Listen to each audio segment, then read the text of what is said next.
નમસ્કાર, વંદે માતરમ. હું છું મનીષ રાજાણી. ફરી એકવાર નવા વિડીયોમાં નવા વિષય સાથે આપણે મળ્યા છીએ. ફેબ્રુઆરી મહિનાની શરૂઆત થઈ ગઈ છે. સ્કૂલો અને કોલેજોમાં નવા ડે ઉજવવાની શરૂઆત થઈ ગઈ છે, જેમાં rose day, chocolate day, hug day, propose day એમ કરતાં કરતાં 14મી ફેબ્રુઆરી આવે એટલે કે વેલેન્ટાઇન ડે. વેલેન્ટાઇન ડે ના શબ્દો આપણા કાને પડે એટલે આપણને તરત એવો મનમાં થાય કે આ તો પ્રેમ કરવાનો દિવસ. પણ આનો ઇતિહાસ જાણશો તો ખબર પડશે કે ખરેખર પ્રેમ કરવાનો દિવસ છે કે કંઈક અલગ જ સ્થિતિ છે Valentine Danny.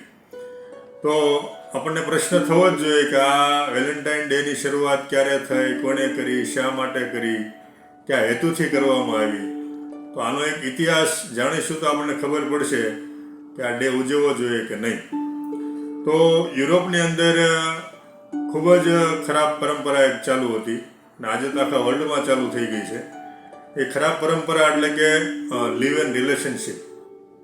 Live in relationship એટલે શું કે વગર વિવાહ કરે અથવા તો વગર લગ્ન કરે યુવાનો અને યુવતીઓ એકબીજા સાથે રહે, સંબંધો બાંધે, બાળકો પેદા કરે અને મજા આવે ત્યાં સુધી સાથે રહીને પાછા છૂટા પડી જાય. આને આ લોકો લિવ એન રિલેશનશિપ કહે.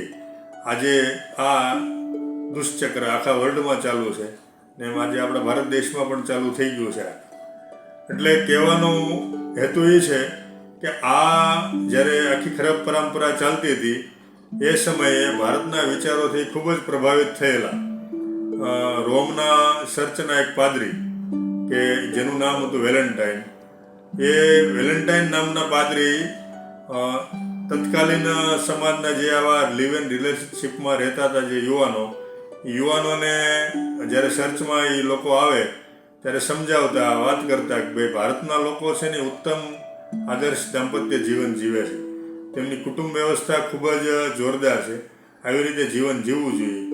તો વેલેન્ટાઇનના વિચારોથી અને ભારતીય વિચારોથી પ્રભાવિત થયેલા યુવાનો અને યુવતીઓ લગ્ન કરવા લાગ્યા, સાથે રહેવા લાગ્યા, એક જ પતિ પત્ની તરીકે સ્વીકારવા લાગ્યા, બીજા લગ્ન કરવાનું બંધ કર્યું, છૂટા પડવાના એ લોકોએ બંધ કર્યું.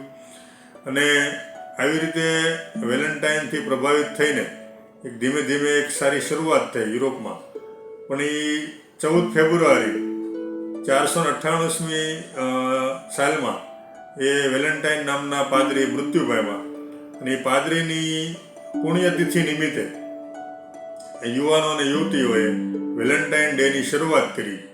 તો આમાં એ શરૂઆતમાં આપણને આમાં ક્યાંય એવું લાગે છે કે પ્રેમના નામે આ શરૂઆત થઈ હોય, પણ પ્રેમના નામે નહોતી આ શરૂઆત. આ શરૂઆત હતી આદર્શ દાંપત્ય જીવન જીવવા માટે.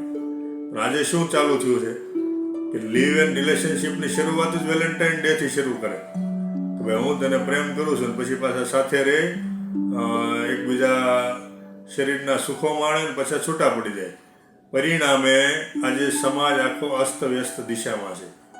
હાલો વિદેશના લોકો તો સમજી લઈએ, પણ ભારતના લોકો અથવા તો ભારતના યુવાનો શા માટે આવો આંધળું અનુકરણ કરી રહ્યા છે કે જે દેશની અંદર ઉત્તમ આદર્શો આપણા અવતારોએ મહાપુરુષોએ પૂરા પાડ્યા હોય એ દેશના યુવાનોને શા માટે આવું આંધળું અનુકરણ કરવું પડે? તમે ઇતિહાસમાં ડોક્યુ કરશો તો ખબર પડશે રામાયણની અંદર કે જ્યારે સીતા અને રામ એકબીજાને ખૂબ જ પ્રેમ કરતા હતા, એમાં કોઈ નવીન વાત નથી, બધાને ખબર છે.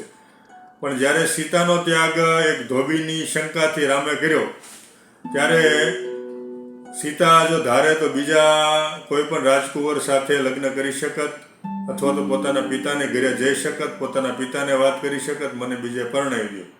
પણ સીતાએ આવું કંઈ ન કર્યું અને જંગલમાં રહીને રામના જે સંતાનોને જન્મ આપ્યો અને એક આદર્શ દીકરાઓને તૈયાર કર્યા. એવી જ રીતે રામે પણ ઉત્તમ ઉદાહરણ પૂરું પાડ્યું કે જ્યારે અશ્વમેઘ યજ્ઞ કરવાનો હતો ત્યારે ચારેય બાજુથી એવી ચર્ચા ચાલુ હતી કે રામને જો અશ્વમેઘ યજ્ઞ કરવો હોય તો કોઈ પણ લગ્ન કરવા પડશે, એક બીજી સ્ત્રી સાથે લગ્ન કરવા પડશે જો દંપતીમાં જે અશ્વમેઘ યજ્ઞમાં બેસી શકે.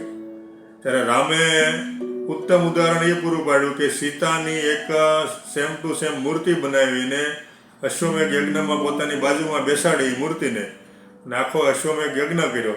અને સમાજને એક ઉદાહરણ પૂરું પાડ્યું કે હું સીતા સિવાય બીજા કોઈને પ્રેમ કરતો નથી, સીતા સિવાય બીજા કોઈને હું પત્ની માનવાનો નથી, માનતોય નથી. તો આવા રામે અને સીતાએ આપણને હજારો વર્ષ પહેલાં જો ઉત્તમ ઉદાહરણ પૂરું પાડ્યું હોય પ્રેમનું, તો એ દેશના યુવાનોને લિવ એન્ડ રિલેશનશિપની શું જરૂર છે? એની જરૂર એટલે પડે છે કે વગર વિચારે આંધળું અનુકરણ કરે ને એટલે આ દિશા આવે. વેલેન્ટાઇન ડે ઉજવવાની આપણને પણ ઘેલસા લાગે.